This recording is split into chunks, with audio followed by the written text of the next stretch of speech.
Park স্ট্রিটে কাছেই থাকতাম, রডন স্ট্রিটে আমার বাড়ি ছিল, 7 নম্বর রডন স্ট্রিটে। ওটা কিন্তু পার্ক সার্কাসে মুসলিমরা থাকতো, তার চেয়ে খুব বেশি দূরে নয়, খুব কাছেই।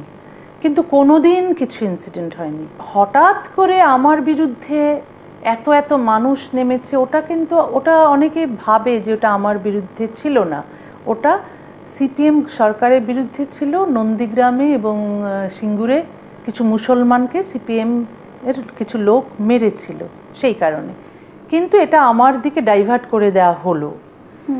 এবং অনেক সাংবাদিক মনে করছে যে ওটা আসলে একটা সাজানো ইনসিডেন্ট ছিল। এবং এটা খুব দুর্ভাগ্যজনক যে আমি শান্তি চাই, শান্তির জন্য লিখি, সমতার জন্য লিখি, সাম্যের জন্য লিখি, সমানাধিকারের জন্য লিখি। আমার সঙ্গে তো